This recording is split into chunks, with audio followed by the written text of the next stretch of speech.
जय हिंद दोस्तों, Nalanda IAS academy के इस ऑनलाइन सेशन में आप लोगों का स्वागत है। UPSC prelims practice quiz series 9 start करते हैं। आज जो न्यूज़पेपर में न्यूज़ है वो ये है कि गवर्नमेंट जो है वो सारे इश्यूज को डिस्कस करने के लिए तैयार है, क्योंकि अभी जो मॉनसून सेशन जो है वो स्टार्ट हो रहा है। कौन सा सेशन स्टार्ट हो रहा है? मॉनसून सेशन स्टार्ट हो रहा है। तो देखें कि ये सेशन क्या होता है। ठीक है, तो सबसे पहले बताऊं कि इंडियन पार्लियामेंट जो है राइट, वो जब भी क्या करती है, अपने पार्लियामेंट्री अफेयर का काम करने के लिए जब उसके सारे पार्लियामेंटेरियन मिलते हैं उसे हम सेशन कहते हैं, यानी सत्र कहते हैं। तो देखिए जरा डेफिनेशन क्या कहता है कि a session of the Indian parliament is the period during which a house meets almost every day uninterruptedly to the manage the business. ठीक है, तो अपने काम करने के लिए जो पार्लियामेंट जो है वो उनके पार्लियामेंटेरियन मिलते हैं तो उसे हम क्या बोलते हैं? सेशन कहते हैं। राइट, क्लियर है? फिर देखें तो अगर मैं इंडियन पार्लियामेंट के कैलेंडर की बात करूं तो ऐसा कोई फिक्स कैलेंडर नहीं है। क्यों? क्योंकि इंडियन कॉन्स्टिट्यूशन ने इस बारे में कुछ नहीं कहा है। ठीक है, तो फिर हम क्यों मिलते हैं? जैसे मैंने अभी नाम लिया मॉनसून सेशन, तो ये मॉनसून सेशन कैसे नाम लिया मैंने? क्योंकि हमने जो है परंपरा के द्वारा जो है ये क्या किया है, कन्वेंशन के थ्रू जो है हमने जो है ये सेशन जो हैं अपनाए हैं। तो कौन कौन से सेशन एक साल में होते हैं? तो सबसे पहला होता है बजट सेशन, जो कि फेब से लेकर मई के बीच में होता है। दूसरा कौन सा होता है? मॉनसून सेशन, जो जुलाई से सितंबर के बीच में होता है। और अभी जो है कौन सा महीना चल रहा है? जुलाई का चल रहा है, तो इसीलिए जो है मॉनसून सेशन की बात हो रही है। थर्ड कौन सा होता है? Winter session. ये कब होता है? नवंबर से दिसंबर के बीच में होता है। तो ये जो 3 सेशन आप देख रहे हैं इंडियन कॉन्स्टिट्यूशन में, इन तीनों सेशन की बात नहीं की गई है। वो तो सिर्फ ये कहते हैं कि 2 सेशन के बीच में जो है 6 महीने से ज्यादा टाइम नहीं होना चाहिए। ये ध्यान रखना है आपको। तो ये जो 3 सेशन है अब इन्हें हम थोड़ा सा डिटेल में पढ़ते हैं। जैसे कि मैंने आपको पहले बताया था, पहला कौन सा होता है? Budget session. ये फेब से मई के बीच में होता है। राइट, और ये शुरू कैसे होता है? जो प्रेसिडेंट साहब जो हैं वो जो है उनके एड्रेस से शुरू होता है, राष्ट्रपति का अभिभाषण से ये शुरू होता है। और इसका नाम है बजट सेशन, तो इसलिए इसमें किसको डिस्कस किया जाता है? बजट को डिस्कस किया जाता है। जरा ध्यान दें आप। ठीक है, और हमारे यहाँ बजट जो है फेब के महीने में क्या होता है? प्रेजेंट होता है, पेश होता है। तो इसीलिए बजट सेशन जो है वो फेब से मई तक चलता है। क्लियर है? कोई दिक्कत तो नहीं। और सबसे इंपॉर्टेंट चीज है वो ये, जो बजट सेशन के बीच के बारे में हमें ध्यान रखना है वो ये कि लॉन्गेस्ट सेशन है, ये सबसे बड़ा सेशन है, ये ध्यान रखना। फिर दूसरा कौन सा? मॉनसून सेशन, जो कि अभी जिसकी बात चल रही है। तो ये क्योंकि मॉनसून के सीजन में होता है, और आपको पता है कि हमारे इंडिया में जो है मॉनसून जो है वो करीब जो है जून जुलाई के महीने में आता है। ठीक है, तो इसीलिए इसे मॉनसून सेशन कहते हैं। ठीक है, और ये कब होता है? ये बजट के बाद आता है। बजट के बाद जो सेशन आता है उसे हम क्या बोलते हैं? मॉनसून सेशन कहते हैं। और इसमें जो है पब्लिक इंटरेस्ट के जो भी मुद्दे होते हैं वो डिस्कस किए जाते हैं। ऐसा नहीं कि बजट सेशन में ही होता, लेकिन बजट सेशन में सारा फोकस जो है, मैक्सिमम फोकस जो है बजट को पास कराने में चला जाता है। फिर हम बात करते हैं थर्ड सेशन की। ये क्या है? नवंबर टू दिसंबर में। उसमें क्या होते हैं? सर्दियां होती हैं, तो इसलिए इसका नाम क्या पड़ गया? Winter session. देखो कितना मतलब कि आराम से और मतलब की चीजों को हम समझ सकते हैं। जब बजट के टाइम में जो सेशन आया वो उसका नाम बजट सेशन है। मानसून के टाइम पर आया उसका नाम मानसून सेशन है। सर्दियों में विंटर में आया उसका नाम विंटर सेशन है। ठीक है, तो हर साल सर्दियां आती है इसलिए हर साल विंटर सेशन आता है। और इसके बारे में जो सबसे इंपॉर्टेंट चीज ध्यान रखने की है वो ये है, ये शॉर्टेस्ट सेशन है, सबसे छोटा होता है। तो लॉन्गेस्ट सेशन जो है वो कौन सा है? Budget session. शॉर्टेस्ट सेशन कौन सा है? वो है विंटर सेशन। ये ध्यान रखना है आप लोगों ने। क्लियर है? और इसमें जो है जो काम मतलब कि फर्स्ट और सेकंड सेशन में जो अटके हुए थे वो जो है यहां पर करने की कोशिश की जाती है। चलिए और आगे बढ़ें। तो सेशन ऑफ इंडियन पार्लियामेंट की बात करें कि इंडियन जो पार्लियामेंट में जो सेशन जो होता है वो होता क्या है एक्चुअली? तो जो सेशन जो होता है उसमें कई सारी मीटिंग्स होती हैं। ठीक है, ये मीटिंग जो है हर रोज जो मीटिंग जो होती है 2 सिटिंग में होती है। सुबह जो है ये 11 से, ठीक है, दोपहर के बाद 1 बजे तक होती है। राइट, और जो पोस्ट सेशन जो है यानी जो सेकंड मीटिंग जो है वो 2 बजे से लेकर 6 बजे तक होती है, यानी लंच टाइम जो है 1 से 2 के बीच में हुआ। राइट, आगे बढ़े। जो भी जो सिटिंग ऑफ पार्लियामेंट जो है इसको जो है क्या किया जा सकता है? खत्म किया जा सकता है। कैसे? एडजॉर्नमेंट करके, या एडजॉर्नमेंट साइन डाई करके, या प्रोरोगेशन करके, या डिसोल्यूशन करके। आप लोग सोच रहे होंगे काफ़ी बड़े बड़े मोटे मोटे शब्द हैं, पर टेंशन ना ले, इन सभी शब्दों को, इन सभी टर्मिनोलॉजी को मैं एक एक करके आप लोगों को समझाऊंगा। तो टेक्निकली सेशन क्या है कि आपको मैंने बताया आपको कि जो फर्स्ट सेशन जो भी आपका होता है और जब आपका जो है प्रोग्रेशन और डिसोल्यूशन से जो खत्म होता है, ठीक है, तो उसके बीच का जो आपका जो टाइम है उसे क्या बोलते हैं, हम सेशन बोलते हैं। ठीक है, क्लियर है, आगे बढ़ें। The period between the progression of a house, अब देखो मैंने आपको क्या बताया कि भाई यहाँ मतलब कि सेशन आपका स्टार्ट हुआ, यहाँ आपका खत्म हुआ, उसके बीच का जो पीरियड है उसे हम क्या बोलते हैं, सेशन कहते हैं। ठीक है, अच्छा, एक सेशन और दूसरे सेशन के जो बीच का जो टाइम है इसको क्या बोलते हैं, रिसेशन बोलते हैं। तो ये भी ध्यान रखना, रिसेस पीरियड बोलते हैं। ठीक है, तो सेशन, रिसेस, स्कूल में भी रिसेशन होता था ना, रिसेस होता था। ठीक है, रिसेशन बोलेंगे, रिसेस बोलेंगे। ठीक है, तो दो सेशन के बीच का जो पीरियड होता है, जो छुट्टी वाला जो टाइम होता है, उसे रिसेस कहते हैं। ठीक है जी, क्लियर है, आगे बढ़े। तो इंडियन कॉन्स्टिट्यूशन का जो आर्टिकल 85 है वो इसके बारे में कहता है। ठीक है, और वैसे यहाँ 1949 क्यों लिखा हुआ है, क्योंकि आप लोग सोच रहे होंगे कि भाई कॉन्स्टिट्यूशन तो हमारा 1950 को लागू हुआ था। देखिए 1950 को लागू तो हुआ था, बट ये तैयार जो है 26 नवंबर 1949 को हो गया था, इसीलिए उसे उस दिन को कॉन्स्टिट्यूशन डे के रूप में हम लोग मनाते हैं। एनीवे, तो 85 आर्टिकल क्या कहता है, तो 85th आर्टिकल कहता है कि sessions of the parliament, progression and dissolution के बारे में ये आर्टिकल कहता है। क्या कहता है, the president shall from time to time summon each house of parliament, और ईच हाउस की जब हम बात करते हैं तो राज्यसभा और लोकसभा दोनों हाउस की बात हो रही है। ठीक है, तो वो ये कह रहे हैं कि भाई राष्ट्रपति को जो है, यानी प्रेसिडेंट साहब को जो है, टाइम टू टाइम जो है पार्लियामेंट के दोनों हाउसेस को जो है बुलाना चाहिए। ठीक है, और ये ध्यान रखना है कि दोनों हाउस को मतलब कि जब बुलाते हैं तो एक सेशन से दूसरे सेशन के बीच में 6 महीने से ज़्यादा का टाइम नहीं होना चाहिए, ये ध्यान रखना है। ठीक है, तो प्रेसिडेंट साहब क्या करते हैं, the president may from time to time prorogue the house of either house. ठीक है, दोनों हाउस में से या किसी को भी बुला सकते हैं और फिर डिसॉल्व भी कर सकते हैं, इसकी बात वो कह रहे हैं। चलिए हम उसको देखेंगे आगे कि प्रोरोग कर सकते हैं, डिसॉल्व कर सकते हैं, कैसे कर सकते हैं, तो जरा देखें। तो आपके सामने सबसे पहला वर्ड जो आता है वो आता है समनिंग। ठीक है, समन का मतलब क्या होता है, किसी को बुलाने का, तो भाई आपको समन आया, आपके यानी कि आपको बुलाया। ठीक है, तो यानी कि आहूत करना है इसको। तो summoning is the process of calling all members of parliament to meet, कि जी अगर समनिंग मतलब कि कर दिया जी, प्रेसिडेंट साहब करते हैं तो वो बुला रहे हैं सबको, तो भाई सब सारे के सारे एमपी को आना है। ठीक है जी, तो ये ड्यूटी किसकी है समन देने की, वो आपको पहले बताया प्रेसिडेंट साहब की है। ठीक है जी, मैक्सिमम गैप दो सेशन के बीच में कितना हो सकता है, ये भी आपको पता है, 6 महीने से ज़्यादा नहीं होना चाहिए। ठीक है, मैक्सिमम 6 महीने हो सकता है, उससे ज़्यादा नहीं होना चाहिए। कम से कम पार्लियामेंट जो है वो साल में 2 बार जरूर मिलते हैं या मिलते। ठीक है, लेकिन आपको पता है कि हम तो साल में कितनी बार मिल लेते हैं, 3 बार मिल लेते हैं। अभी आपको बताया, पहला कौन सा बताया था, बजट सेशन, दूसरा क्या बताया आपको, मानसून सेशन, और तीसरा क्या आपका विंटर सेशन। तो 3 बार मिल लेते हैं, लेकिन कॉन्स्टिट्यूशन कहता है कम से कम 2 बार जरूर मिलना है। 2 से ज़्यादा मिल सकते हैं लेकिन कम से कम 2 बार जरूर मिलना है। दूसरा क्या है, एडजर्नमेंट। ठीक है, अभी आज ही आपने जो है न्यूज़ सुनी होगी कि मतलब हाउस बुलाया गया, ठीक है, यानी कि समन किया गया, और जब हाउस में आए तो विपक्ष ने जो है सरकार को घेरने के लिए जो है काफ़ी हो हल्ला मचाया, जिसके कारण स्पीकर साहब को क्या करना पड़ा, हाउस को एडजर्न करना पड़ा, यानी स्थगन करना पड़ा। तो क्या है adjournment, an adjournment suspend the work in a sitting, कि भाई कि जो भी काम चल रहा है उसको क्या कर देते हैं, रोक देते हैं कुछ स्पेसिफिक टाइम के लिए। वो घंटे के लिए भी रोक सकते हैं, दिन के लिए भी रोक सकते हैं, हफ्ते के लिए भी रोक सकते हैं, ये ध्यान रखना है आपने।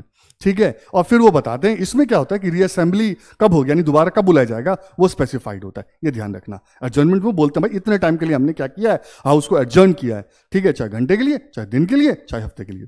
N adjournment only terminates a sitting, ये ध्यान रखना है, ये सिर्फ जो बैठक जो उसको उसने टर्मिनेट किया है, सेशन को जो है टर्मिनेट नहीं किया है, ये ध्यान रखना है। सेशन को टर्मिनेट नहीं किया है, सिर्फ क्या किया है, किसको किया है, सिटिंग को टर्मिनेट किया है, ये ध्यान रखना है। ठीक है, फिर the power of adjournment lies with the presiding officer. Presiding officer Lok Sabha में कौन होते हैं, वो स्पीकर होते हैं, आपको पता है। ठीक है, और राज्यसभा में कौन होते हैं, वो वाइस प्रेसिडेंट होते हैं, जिसको चेयरपर्सन कहा जाता है। ठीक है, तो ये ध्यान रखना है।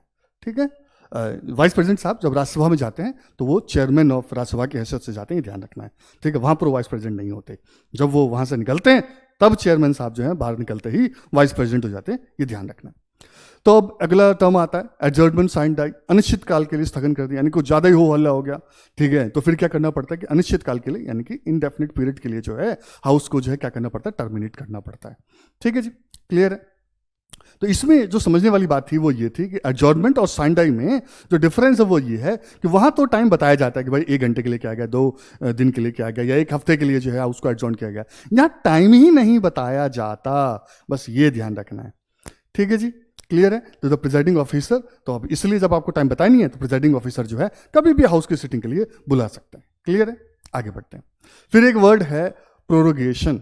ठीक है, प्रोरोगेशन, इसके बारे में बात करें। 85(2) में इसके बारे में बात की गई है। ये क्या है कि जब प्रोग्रेशन टर्मिनेट, मैंने आपको पहले बताया था कि जब कुछ टाइम के लिए टर्मिनेट करते हैं तो वो क्या होता है, आपका एडजॉर्नमेंट होता है, और उस सेशन को परमानेंटली टर्मिनेट कर देते हैं तो उसे क्या बोलते हैं, प्रोरोगेशन बोलते हैं। ये ध्यान रखना है। ठीक है जी, क्लियर है। तो ये काम कौन करते हैं, president can also prorogue the house while in session. ठीक है, तो अगर सेशन चल रहा है, प्रेसिडेंट साहब को लगता है तो वो क्या कर सकते हैं, वो प्रोरोगेट कर सकते हैं।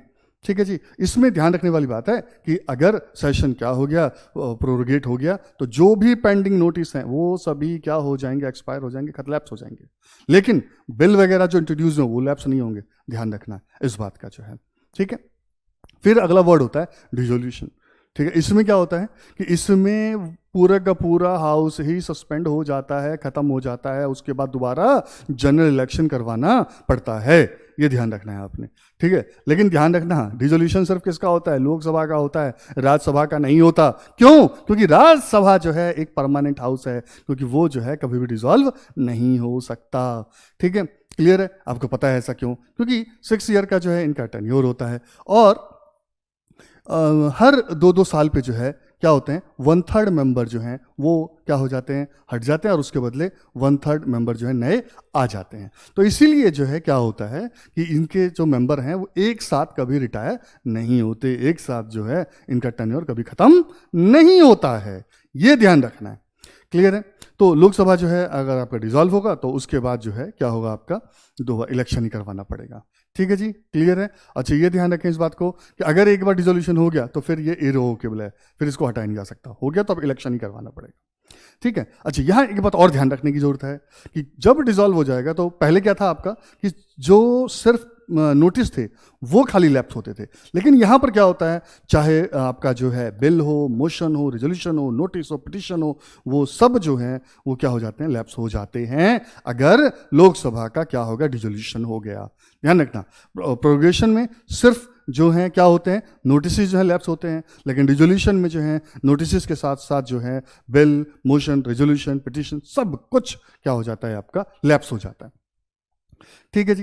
रिजोल्यूशन की बात करें तो मतलब 2 तरीके से होता है ये। एक तो ऑटोमेटिक। ऑटोमेटिक क्या होता है कि भाई आपको पता है कि लोकसभा का जो टेन्योर है वो 5 ईयर्स का है। ठीक है जी, तो 5 साल हो गए पूरे, तो उसके बाद क्या हो जाएगा, आपका जो है ये डिसॉल्व हो जाएगा।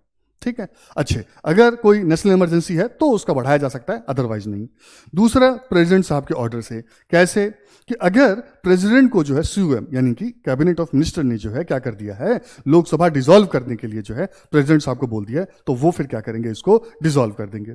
दूसरा तरीका क्या है, दूसरा तरीका ये है कि अगर लोकसभा में कैबिनेट ऑफ मिनिस्टर जो है वो अपना कॉन्फिडेंस यानी कि उनका विश्वास मत जो है वो लूज कर दें, हार जाएं, ठीक है, और कोई पार्टी जो है क्या नहीं कर सके, सरकार ना बना सके, कोई भी पार्टी सरकार ना बना सके, तो ऐसी सूरत में भी जो है प्रेसिडेंट साहब क्या कर सकते हैं, वो हाउस को डिसॉल्व कर देते हैं। तो क्लियर है। तो 2 सूरतों में जो है वो क्या करते हैं, डिसॉल्व करते हैं।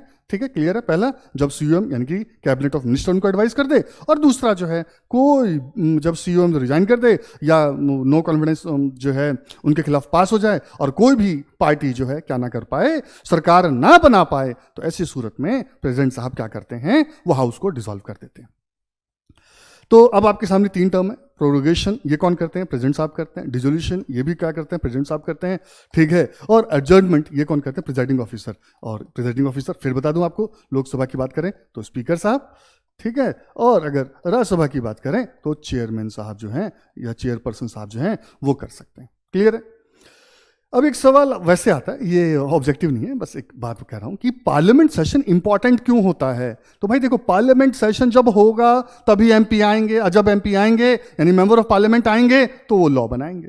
अगर सेशन ही नहीं होगा तो लॉ कैसे बनेगा।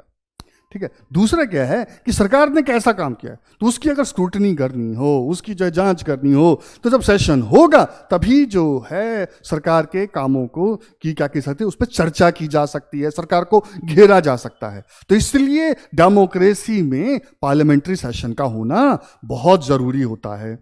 तीसरा जो है सबसे इंपॉर्टेंट है वो ये कि अगर मतलब कि कोई भी जब सिस्टम तभी अच्छे से काम करता है अगर उसमें क्या हो, प्रिडिक्शन हो कि कब क्या होगा, अब ये होगा, अब ऐसे होगा। तो ये कब होगा, जब पार्लियामेंट्री सेशन टाइम पर होते रहेंगे। तो जब टाइम पर होते रहेंगे तो सारी चीजें जो है आराम से काम करती रहेंगी। तो इसीलिए पार्लियामेंट्री सेशन होना बहुत जरूरी होता है।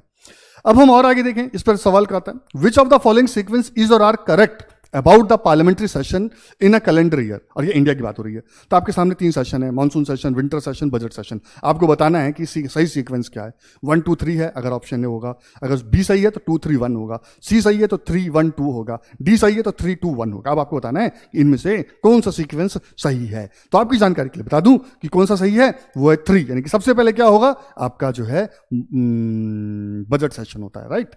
ठीक है, फिर कौन सा होता है, फिर होता है आपका मानसून सेशन। ठीक है, फिर कौन सा होता है, तो उसके बाद होता है विंटर सेशन। क्लियर है। तो सबसे पहले बजट, फिर मॉनसून और उसके बाद ठीक है विंटर। तो प्यारे बच्चों फॉर्मूला क्या बना, BMW। और BMW आप लोग जानते हैं क्या होता है, गाड़ी का नाम है। ठीक है, काफी महंगी गाड़ी है। ठीक है, तो BMW का आप जो है फॉर्मूला अप्लाई करें और आपको सेशन पता लग जाएगा। पहले बजट, फिर मॉनसून, फिर विंटर। अब हम अगले न्यूज पे जाते हैं। मिड डे मील स्कीम की बात आ रही है कि भाई इसने जो है बहुत ही गहरा इम्पैक्ट जो है डाला है लोगों पर, जो है बच्चों के ऊपर, जो है न्यूट्रिशन लेवल पर जो है।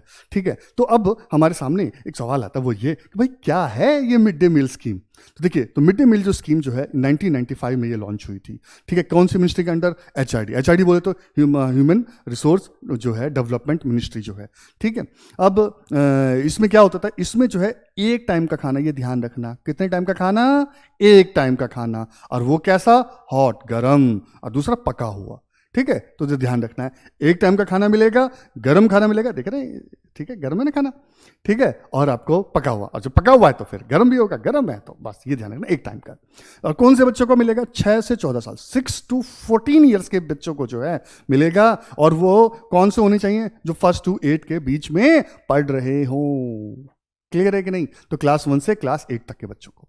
ठीक है जी, कौन से स्कूल को, सभी गवर्नमेंट स्कूल को, जो भी गवर्नमेंट एडेड स्कूल हैं, इसके अलावा मदरसा, ठीक है, मक्ताज, जो भी इनफॉर्मल फॉर्म ऑफ जो भी आपके एजुकेशन इंस्टीट्यूट है, उन सभी में ये अप्लाई होगा। आई होप आप इस बात का ध्यान रखेंगे। ठीक है, इसमें 2 एक्ट आपके बड़े इंपॉर्टेंट है। पहला, the right to free and compulsory education act 2009। इसमें यह बात की गई कि भाई एजुकेशन के साथ साथ आपको फूड भी मिलेगा। और दूसरा जो है the national food security act 2013, यह भी बहुत इंपॉर्टेंट है। इसमें भी इस बात को जो है फिर दोहराया गया कि भाई नेशनल फूड सिक्योरिटी एक्ट में जो है उसमें मिड डे मील भी शामिल है।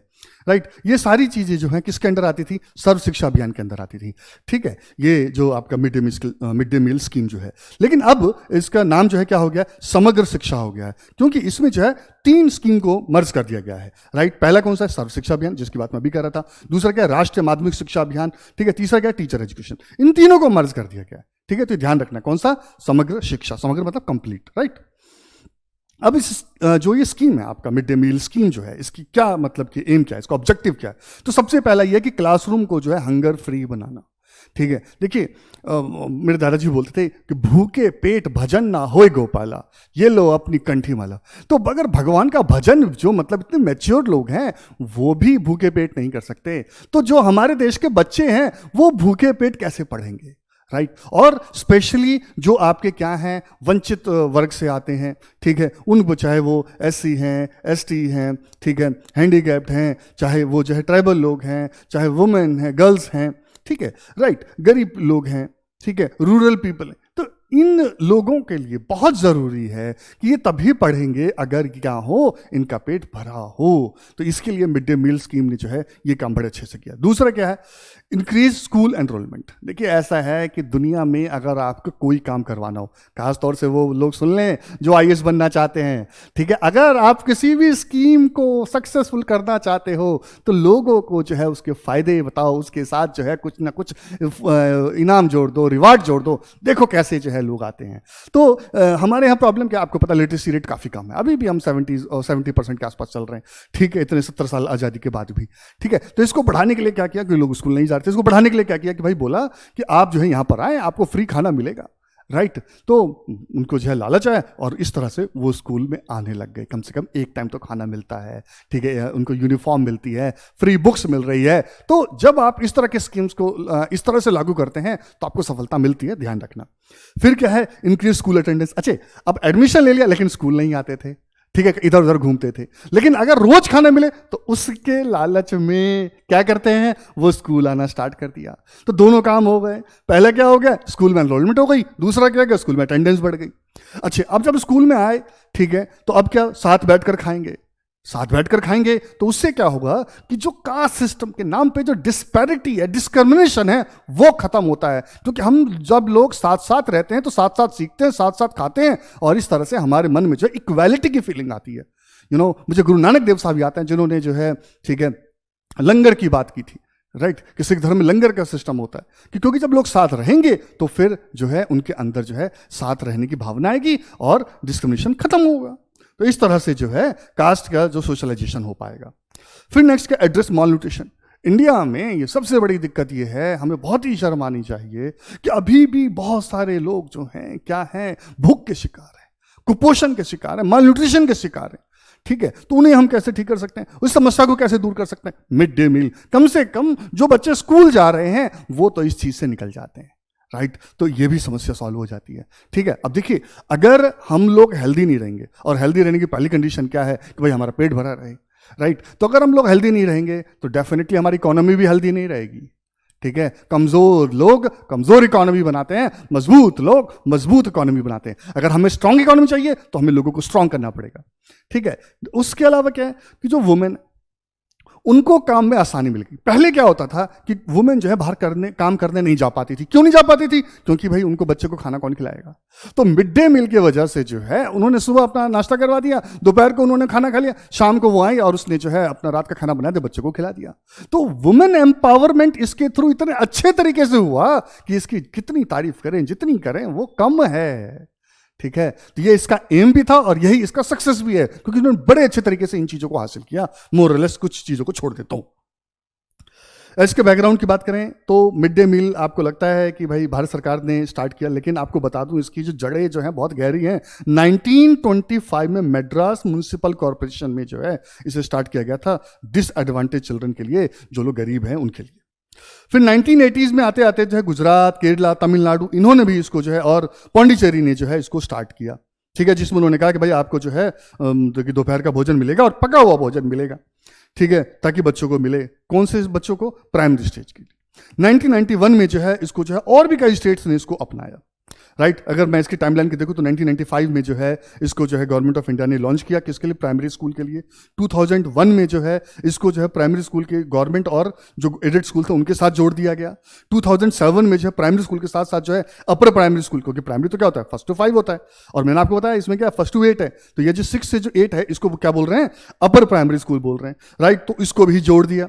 2009 में जब आपका क्या आया, right to children to free and compulsory education act आया, तो इसमें जो है इस चीज को जोड़ दिया कि भाई एजुकेशन के साथ साथ आपको क्या है, मिड डे मील भी मिलेगा। 2013 में जो नेशनल फूड सिक्योरिटी एक्ट आया तो इसमें भी ये चीज जोड़ दी गई। क्लियर है कि नहीं। तो ये काफी अच्छा रहा। अब इसमें जो है क्या कर रहे हैं, ये भी फिक्स है कि प्राइमरी स्कूल के बच्चों को जो है कितना ग्राम खाना मिलेगा, ठीक है, अपर प्राइमरी क्लासेस के बच्चों को कितना मिलेगा, तो इसको भी फिक्स किया गया कि भाई इतना ग्राम खाना आपने देना है, इतनी कैलोरी आपने देनी है, तो ये भी इंश्योर किया गया। आपको जान के बड़ी खुशी होगी कि ये जो ministry of human resource development का जो ये स्कीम जो है, ये जो योजना जो है वर्ल्ड की largest mid day meal scheme है। 95 मिलियन स्टूडेंट को जो है हर रोज खाना खिलाया जा रहा है और 11.4 लाख स्कूल्स को जो है इससे फायदा हो रहा है। तो आप समझ सकते हैं कि ये स्कीम कितनी बढ़िया है। एनीवे, लेकिन जितनी बढ़िया है उसके साथ साथ लिमिटेशन भी है। तो सबसे पहली दिक्कत क्या है कि भाई सबसे पहली दिक्कत यह है कि इसमें जो है इंफॉर्मेशन हमें पूरी नहीं मिल रही, ठीक है, कोऑर्डिनेशन अच्छे से नहीं हो पा रहा, ठीक है, तो जब आपकी इन्फॉर्मेशन अच्छे से मिलेगी, कोऑर्डिनेशन अच्छे से नहीं होगा, तो मॉनिटरिंग में काफ़ी दिक्कत आती है। तो मॉनिटरिंग के भाई कैसे इसको कैसे काम कर रहा नहीं कर रहा, ठीक है, तो ये थोड़ी सी कमी है, इसको ठीक करने की ज़रूरत है। दूसरा क्या है कि जो लोग इसमें सप्लाई कर रहे हैं उनको पेमेंट लेट से मिलती है, या इसमें करप्शन की काफ़ी शिकायतें आ रही हैं, ठीक है, तो इससे क्या होता है, रंग में भंग पड़ जाता है। इसके अलावा फूड सप्लाई जो है वो रेगुलर है, कभी मतलब कि सप्लाई हो रही है, कभी नहीं हो रही है। अब जब ऐसे सप्लाई होगी नहीं होगी तो फिर डेली खाना नहीं मिल पाएगा। इसके अलावा डॉक्यूमेंटेशन रोज नहीं होता, ठीक है, और डॉक्यूमेंटेशन से मेरा क्या मतलब है कि भाई आपने जो है आज क्या खिलाया, सेकंड डे क्या खिलाया, थर्ड डे क्या खिलाया, फोर्थ डे क्या खिलाया, उसका प्रॉपर डॉक्यूमेंटेशन होना चाहिए। कुछ स्टेट तो बहुत अच्छा काम कर रहे हैं, पर कई ऐसे स्टेट्स हैं जहां पर ये चीज उतनी अच्छे से नहीं हो रही है।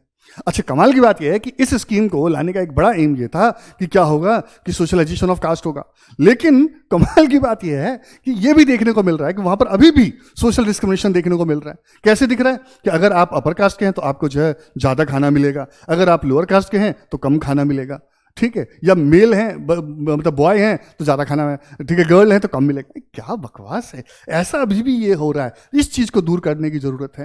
तो सबसे इंपॉर्टेंट चीज क्या है कि खाना बड़े अनहाइजेनिक गंदे तरीके से, मतलब कि उस पर ध्यान नहीं दे रहे हैं। हाइजीन चीजों पे कैसे हाइजीनिक कैसे फूड सर्व करना है, क्योंकि भाई स्कीम है, गवर्नमेंट ने कहा है तो बस किसी तरह से खिला दो, चाहे हाइजीन है अनहाइजीन है कोई फर्क नहीं पड़ता, ठीक है, स्टैंडर्ड फूड है सब स्टैंडर्ड है कोई फर्क नहीं पड़ता, बस किसी तरह से खाना, ये चीज नहीं होनी चाहिए, खाना पूर्ति नहीं होनी चाहिए।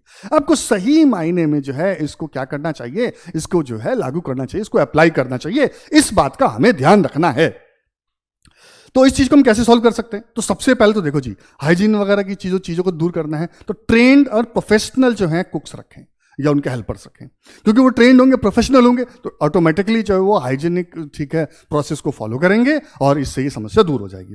दूसरा क्या है, अभी मैंने बोला कि भाई मॉनिटरिंग में दिक्कत आ रही है। क्यों दिक्कत आ रही है? भाई दिक्कत इसलिए आ रही है क्योंकि मैकेनिज्म ढंग से डेवलप नहीं किया है। अगर ढंग से मैकेनिज्म को डेवलप किया जाए, जैसे छोटा सा एग्जांपल है, जो खाना बनेगा वो टीचर्स को भी खाना पड़ेगा, ठीक है, और कलेक्टर्स वगैरह जो हैं वो जा जाकर चेक करते हैं, वही खाना वो भी खाते हैं, राइट। तो इससे जो है क्या होता है, आपका जो है क्वालिटी सर्विस की स्कीम की सुधरेगी। नेक्स्ट क्या, audit report should be discuss with parents, ठीक है, कि भाई जो खाना कैसा हुआ नहीं, वो पेरेंट्स के साथ डिस्कस किया जाए, पेरेंट्स की राय ली जाए, ठीक है। और दूसरा पीआरआई पे, पंचायती राज इंस्टीट्यूशन में भी डिस्कस हो, तो इससे जो है ऑटोमेटिकली इन चीजों में जो प्रॉब्लम है इस स्कीम की, वो अपने आप ही क्या होगी, इंप्रूव होगी, सॉल्व होगी।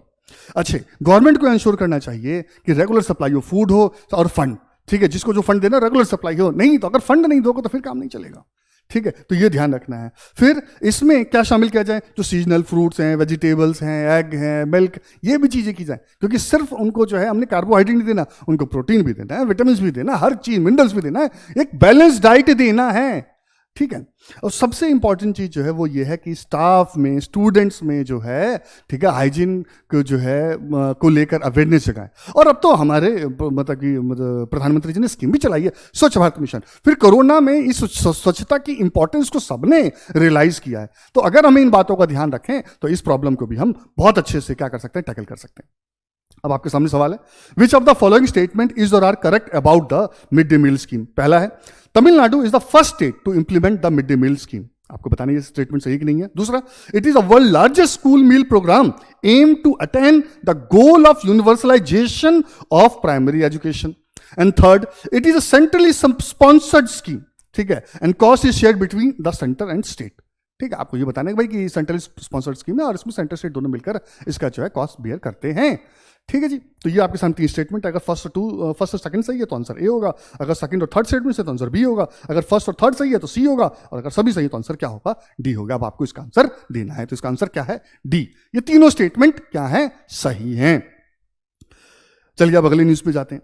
चाइना ने कहा है कि यूनेस्को ने जो ग्रेट बैरियर रीफ है, कौन सा ग्रेट बैरियर रीफ, GBR बोलते हैं शॉर्ट फॉर्म, तो उसको जो है क्या डिक्लेयर किया है कि भाई ये कह रहे हैं कि भाई इसको काफी खतरा है, काफी थ्रेट है। तो ऑस्ट्रेलिया कह रहा है कि भाई चाइना की इसमें जो है चाल है। ठीक है, तो अब सवाल ये है कि ग्रेट बैरियर रीफ है क्या। तो देखिए जी, ये है आपका वर्ल्ड मैप, इसमें ये आप देख रहे हो ऑस्ट्रेलिया। ऑस्ट्रेलिया का जो है ये वाला हिस्सा देखिए, अगर ये नॉर्थ है, ये साउथ हो गया, ये क्या हो गया, ईस्ट हो गया, ये वेस्ट हो गया, तो ये कौन सा हिस्सा हो गया, नॉर्थ ईस्ट। ठीक है, तो जो नॉर्थ ईस्ट वाला जो हिस्सा जो है उसमें आपका ये ग्रेट बैरियर रीफ है, ये ध्यान रखना है। क्लियर है? तो चलिए, लोकेशन तो समझ में आ गई। अब इस थोड़ा GBR के बारे में भी समझे। तो ये दुनिया का जो है मोस्ट एक्सटेंसिव रीफ है आपका। अब एक बार और समझ में दिक्कत आ रही होगी, ये रीफ क्या होता है? ठीक है, तो एक वर्ड होता है कोरल रीफ। ठीक है, प्रवाल भित्ति इसको बोलते हैं। क्या होते हैं? तो कोरल जो है आपके छोटे छोटे से जो टाइनी ये जो है ऑर्गेनिज्म होते हैं, और जब ये मर जाते हैं तो ये एक जगह इकट्ठा हो जाते हैं और उनकी जो बोन स्केलेटन जो होती हैं उससे ये तैयार होते हैं। क्लियर है जी? ठीक है। तो इसमें काफ़ी जो फेमस है वो है ऑस्ट्रेलिया का ग्रेट बैरियर रीफ।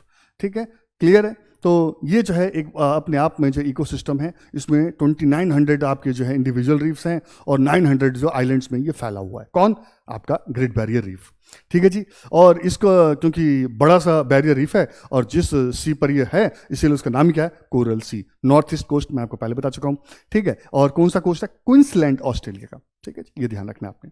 और ये इतना बड़ा है कि इसको आप स्पेस से भी, आउटर स्पेस से जो है आप देख सकते हैं। ठीक है, और आपको बता दूं कि ये जो है लिविंग ऑर्गेनिजम्स के द्वारा बनाया गया सबसे बड़ा वर्ल्ड का सिंगल मेड स्ट्रक्चर है। आपको लगेगा सबसे बड़ा तो क्या है आपका ग्रेट फॉल ऑफ चाइना? नहीं जी, उससे भी बड़ा है। ये ध्यान रखो। क्लियर है कि नहीं? तो ये इसके बारे में काफ़ी इंपॉर्टेंट चीज़ है। हमें इन कोरल्स का फ़ायदा क्या होता है? तो कोरल्स जो हैं वो हमें नेचुरल क्लैमिटीज से बचाते हैं, क्योंकि जो समुद्र के पास होते हैं ये अपना पूरा बने होते हैं। ठीक है, तो अगर कभी भी कोई तूफान हो कुछ है तो उससे ये हमें बचाते हैं। इसके अलावा जो है इससे हमें रेवेन्यू भी मिलता है, क्योंकि टूरिज्म वगैरह इससे काफ़ी होता है। ठीक है, तो वो हमें, क्योंकि लोग जाते हैं, ठीक है, स्कूब डाइविंग करते हैं, अंदर जाके देखते हैं कि कैसे कैसे कोरल बने हुए हैं। राइट, और इसमें जो है ये जो कोरल जो होते हैं ये कई मछलियों के, स्टारफिश के, कई सीज एनिमल के जो हैं ये घर होते हैं।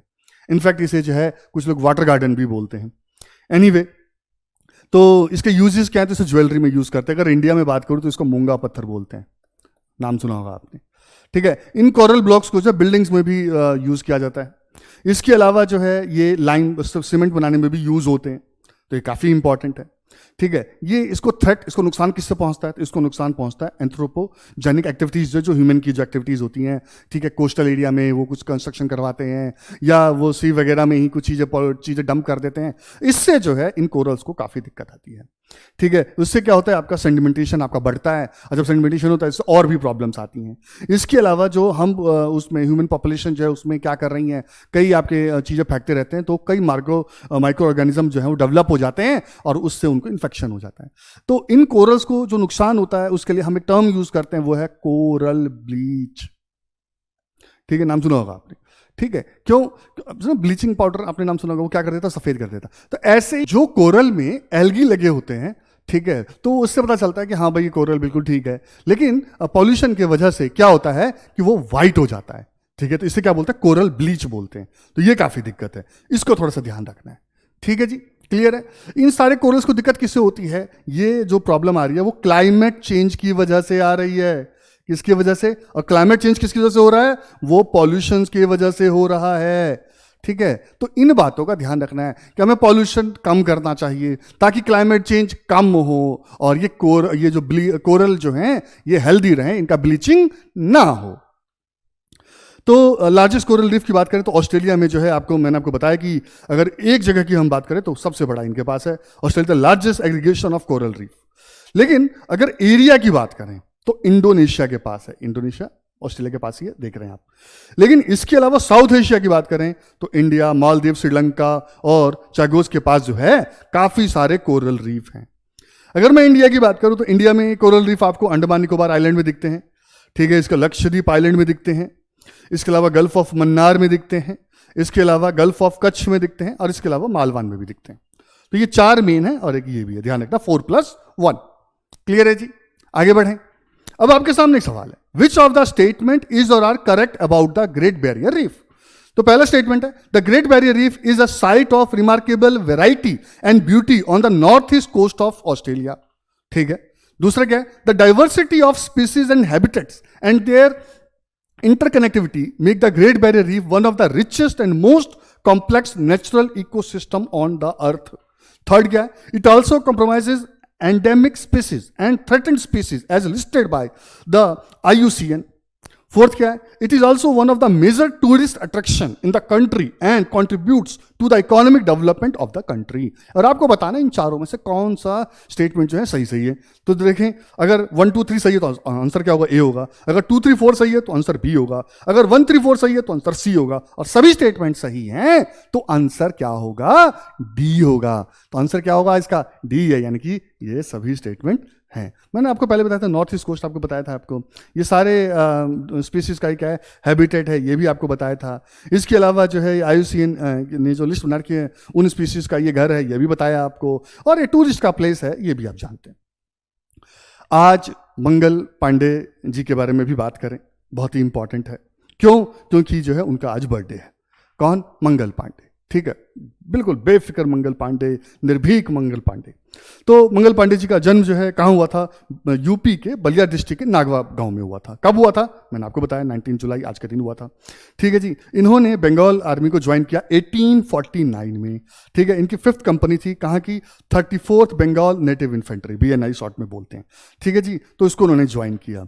और इन्हें जो है इनकी मृत्यु कैसे हुई, तो बैरकपुर कलकत्ता बंगाल में जो है 8 अप्रैल 1857 में 29 ईयर्स की एज में इनकी डेथ हो गई।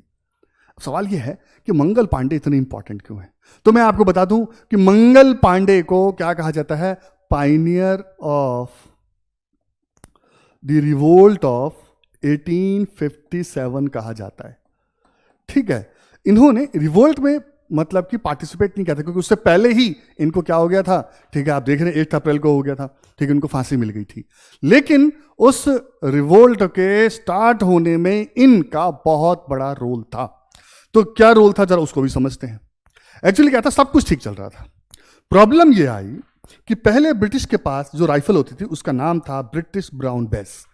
ठीक है जी, इसको हटाकर ब्रिटिश ने जो है नई राइफल लेकर आए, एनफील्ड P53 राइफल। इसमें क्या होता था, इसमें जो है जो कार्ट्रिज होता था, जो गोली जो होती थी, ठीक है, उसको डालने से पहले जो है उसको मुंह से छिलना पड़ता था। और जब उसे छिलते थे उस पर फैट लगा हुआ था, ग्रीस लगा हुआ था। और वो फैट ग्रीस किससे बना होता था, काव और पिग के फैट से बना होता था। क्लियर है जी। अब काव से जो है हिंदुओं को दिक्कत है क्योंकि वो उसको अपनी माता मानते हैं, पिग से जो है मुस्लिम्स को दिक्कत है क्योंकि वो उससे नफरत करते हैं। तो दोनों धर्म की भावनाएं इससे आहत होती थी, इससे हर्ट होती थी। मंगल पांडे जी ने जो है इस राइफल को यूज करने से मना कर दिया। लेकिन आर्मी में सबसे इंपॉर्टेंट होता है डिसिप्लिन, जो ऑर्डर मिला है वो उसको फॉलो करना पड़ेगा। और दूसरी बात क्या थी कि उस टाइम पर शासन किसका था, ईस्ट इंडिया कंपनी का था।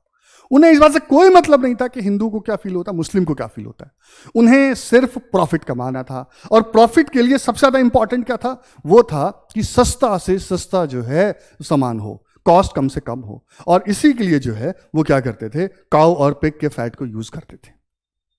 एनीवे, तो इसकी वजह से क्या हुआ आपका, ठीक है, तो इसकी वजह से जो है प्रॉब्लम ये आई कि ये लोग जो हैं इन्होंने फायर करने से, उसको यूज करने से मना कर दिया। तो ब्रिटिश ने कहा नहीं, आपको यूज करना ही पड़ेगा, कोई ऑप्शन नहीं है जी।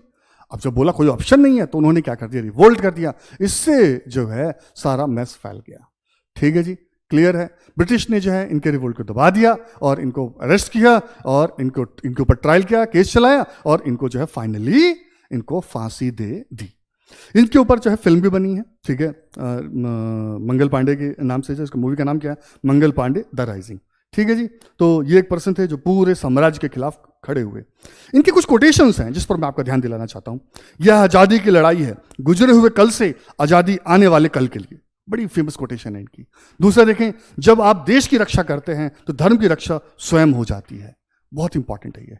और कुछ और भी है, बंदूक बड़ी बेवफा माशूक होती है, कब किधर मुंह मोड़ ले कोई भरोसा नहीं, राइट, क्योंकि बंदूक नहीं देखती कि भाई किसकी है, किसी के ऊपर भी फायर हो जाती है अगर आप उसको ढंग से यूज ना करें तो। और बड़ी इंपॉर्टेंट थी, हमारी आजादी के लिए लड़ाई एक चिंगारी है जो भविष्य में विकराल रूप लेगी। तो इस चीज को समझना बहुत जरूरी है। ठीक है, क्लियर है, आगे बढ़े। विच of the following statement is or are correct about the Mangal Pandey. तो उसमें देखें कौन से स्टेटमेंट सही है। पहला, इन्होंने 1857 के रिवोल्ट में पार्टिसिपेट किया। दूसरा, he was put on trial and sentence to death by hanging. इनको फांसी देकर इनकी मृत्यु हुई। And his act of rebellion was one of the major preceding event before the revolt of 1857। ठीक है, तो अब देखिए कौन से स्टेटमेंट सही है। तो ए के हिसाब से 1 और 2 सही है, अगर ऑप्शन बी सही है तो क्या होगा, स्टेटमेंट जो है 2 और 3 सही होगा, अगर ऑप्शन सी सही है तो स्टेटमेंट 1 और 3 सही होगा, और अगर ऑप्शन डी सही है तो सभी सही होंगे। तो इसमें से कौन सा सही होगा, तो इसमें से 2 और 3 सही है, क्योंकि मैंने आपको पहले बताया था रिवोल्ट ऑफ 1857 में पार्टिसिपेट नहीं कर पाए थे, उनको पहले ही फांसी मिल गई थी, ठीक है, लेकिन उनका बलिदान जो है वो लोगों के दिलों में जो है चिंगारी मतलब कि के रूप में आया, और उसने जो है पूरी ज्वाला धधका दी, ठीक है। पूरा रिवोल्ट ऑफ 1857 जो है आपका इतने बड़े पैमाने पर हुआ कि जो उससे पहले नहीं हुआ था। तो इसका सारा क्रेडिट किसको जाता है, वो मंगल पांडे जी को जाता है। अब आपके सामने वो सवाल जिसका आंसर जो है आप लोग कमेंट बॉक्स में दें। मैं आप लोगों से फिर अपील करता हूँ, आप लोग ज़्यादा से ज़्यादा लोग इसमें पार्टिसिपेट करें। आप लोग जो है अपनी जीमेल से की जो आपकी लॉगिन आईडी है उसको यूज़ करें, ताकि जो है आपका आंसर क्या हो सके, रिकॉर्ड हो सके। तो ये आपके सामने जी 3 ये पेयर है, आपको बताना है कौन सा पेयर सही है कौन सा नहीं है। एडजॉर्नमेंट इसमें क्या होता है, सेटिंग को टर्मिनेट करते हैं, और प्रोग्रेशन इसमें सेशन को टर्मिनेट करते हैं, डिसोल्यूशन इसमें जो है क्या होता है, हाउस की लाइफ ही टर्मिनेट हो जाता है। आपको बताना है कि इन तीनों में से कौन कौन से पेयर सही है। 1 और 2 सही है तो आंसर ए होगा, और 2 और 3 सही है तो आंसर बी होगा, 1 और 3 सही है तो आंसर सी होगा, और सभी सही है तो आंसर क्या होगा, डी होगा। क्लियर है प्यारे बच्चों। नालंदा आईएएस एकेडमी जो है वो क्या कर रहा है, वो आपके सामने टेस्ट सीरीज लेकर आया है, ठीक है। कई बच्चों ने मुझसे पूछा सर क्या टेस्ट सीरीज के अलावा ऑनलाइन क्लासेस भी होती है। हाँ भाई, जब ऑनलाइन टेस्ट आपको हम दे रहे हैं तो ऑनलाइन जो है आपका क्या हो रहा है, क्लासेस भी हो रही हैं। तो ऑनलाइन टेस्ट भी के लिए भी वेलकम है आपका, और ऑनलाइन जो है क्लासेस के लिए भी वेलकम है। क्लियर है कि नहीं, ठीक है। दूसरी बात, आरपीएससी की नोटिफिकेशन जो है जल्दी आने वाली है, तो इसके लिए भी अगर आपको जो है ऑनलाइन क्या चाहिए, क्लासेस चाहिए, ठीक है, या टेस्ट चाहिए, तो आपका स्वागत है। क्लियर है कि नहीं। इसके अलावा answer writing skill development programme पर भी हमारा पूरा फोकस होता है, जिसमें आपको एक साथ 20 के आंसर नहीं लिखने होते, रोज 2-2 आंसर लिखने होते हैं, ठीक है। एक स्टैटिक पोर्शन पे और एक आपका करंट पर जो है, ताकि आपका जो है अच्छे से आपका जो है क्या हो सके, आंसर राइटिंग स्किल डेवलप हो सके, राइट। तो अगर आप इस सेशन को ज्वाइन करना चाहते हैं तो आप जो है हमें इस नंबर पर कॉल कर सकते हैं। आई होप आपको जो है ये वीडियो पसंद आई होगी, तो प्लीज इसे लाइक करें। लोग लाइक बहुत कम कर रहे हैं। अगर वीडियो पसंद आता है तो उसे भाई लाइक करो, लाइक बटन दबाओ, और चैनल को ज़्यादा से ज़्यादा लोग सब्सक्राइब करें, ठीक है। और सबसे इंपॉर्टेंट क्या है कि इसको अपने दोस्तों से शेयर करें, राइट। क्लियर है। Thank you very much. God bless you all. जय हिंद।